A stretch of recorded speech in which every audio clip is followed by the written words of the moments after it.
अब बात करते हैं उत्तर प्रदेश के सीएम योगी आदित्यनाथ के उस बयान की जिसने राजनीति को गरमा दिया है। यह बयान हलाल सर्टिफिकेशन पर है, जिसमें आतंकवाद, लव जिहाद और धर्मांतरण जैसे षड्यंत्रों का एंगल जोड़ा गया है। दरअसल कल सीएम योगी गोरखपुर में आरएसएस के दीपोत्सव से राष्ट्रोत्सव कार्यक्रम में थे, जहां उन्होंने एक बार फिर से हलाल सर्टिफिकेशन को लेकर यूपी सरकार का स्टैंड क्लियर कर दिया। कल के इस कार्यक्रम में मुख्यमंत्री योगी आदित्यनाथ ने 3 बड़ी बातें कही। पहली बात, हलाल के नाम पर आतंकवाद के लिए पैसे जुटाए जाते हैं।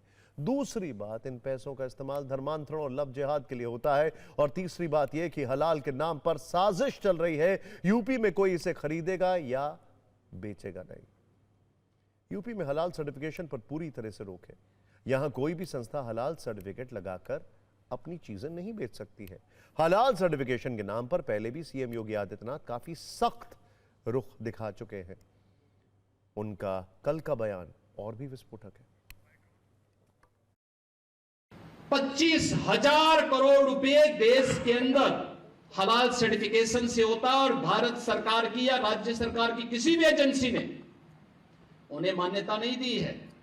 इस सारा का सारा पैसा आतंकवाद के लिए, लव जिहाद के लिए और धर्मांतरण में दुरुपयोग होता है और इसीलिए उत्तर प्रदेश ने इसके खिलाफ बड़ी कार्रवाई प्रारंभ की है कि हलाल सर्टिफिकेशन के नाम पर भारत के उपभोक्ताओं का शोषण करने वालों के खिलाफ सख्त कार्रवाई होनी ही चाहिए। दीपावली के बाद योगी आदित्यनाथ के हलाल वाले बयान ने राजनीतिक शोलों की बरसात कर दी है। विपक्ष का आरोप है कि वो लोगों को बांट रहे हैं, जबकि कुछ मौलानाओं का कहना है कि हलाल सर्टिफिकेशन का कोई महत्व नहीं है, लेकिन इसे आतंकवाद से जोड़ना गलत है।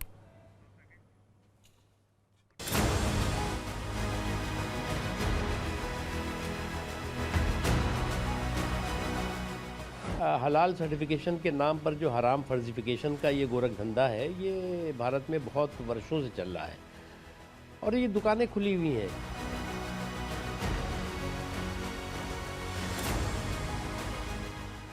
जो हलाल सर्टिफिकेट दिया जाता है इसकी कोई हैसियत नहीं है। आज जहां तक बात मुख्यमंत्री योगी आदित्यनाथ जी की ये है कि वो कह रहे हैं कि हलाल सर्टिफिकेट से होने वाली कमाई आतंकवाद में खर्च हो रही है। मैं उनकी इस बात से इत्तेफाक नहीं रखता हूं। देखिए, जिस तरह से ये लोग बयान दे रहे हैं कि साहब वो आतंकवाद पर खर्च कर रहे हैं और लव जिहाद पर खर्च कर रहे हैं, तो उसका कोई सबूत भी होना चाहिए। देवबंद जैसी संस्था, जो मैं समझता हूँ हिंदुस्तान के अंदर मुसलमानों की सबसे बड़ी संस्था है, उस पर इस बात का इल्ज़ाम लगाना कि वो आतंकवादियों को बढ़ावा दे रहे हैं बगैर किसी सबूत के, ये कहाँ की जायज़ बात है।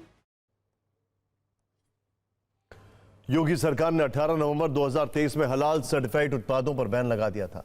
हलाल सर्टिफाइड उत्पादों को बैन करने के पीछे यूपी सरकार का तर्क यह था कि उपभोक्ताओं के बीच भ्रम फैल रहा है।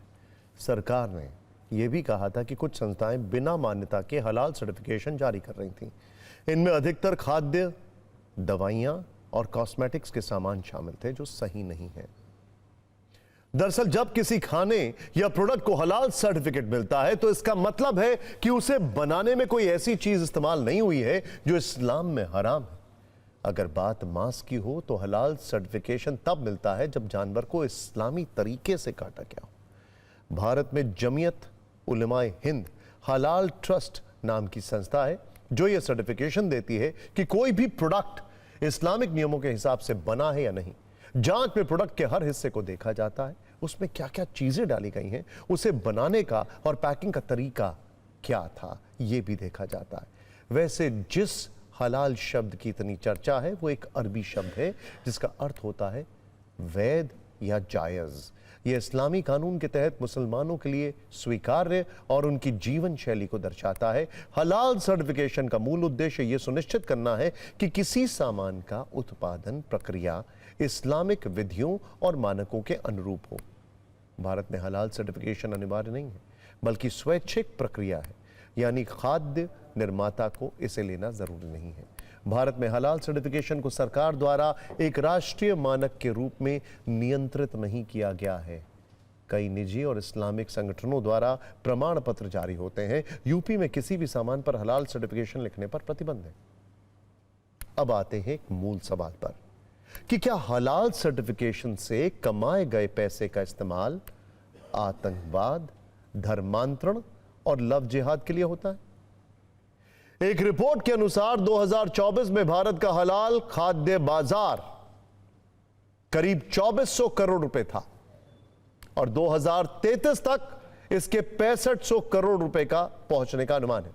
भारत की 400 से ज्यादा एफएमसीजी कंपनियां हलाल सर्टिफिकेशन का हिस्सा बन चुकी हैं। देश के तकरीबन 3200 उत्पादों का हलाल सर्टिफिकेशन हुआ है।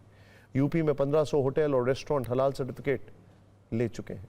भारत में करीब 12 कंपनियां हलाल सर्टिफिकेट देने का काम करती हैं। भारत में करीब 30 करोड़ मुस्लिम आबादी है, जिसे देखते हुए पिछले कुछ वर्षों में हलाल सर्टिफिकेशन की मांग बढ़ी है। भारत बड़े पैमाने पर मुस्लिम देशों को सामान निर्यात करता है। ऐसी कंपनियों को हलाल सर्टिफिकेशन की जरूरत होती है। खाने पीने के सामान के साथ साथ कॉस्मेटिक्स, पैकेजिंग में भी हलाल प्रमाणन की मांग बढ़ रही है।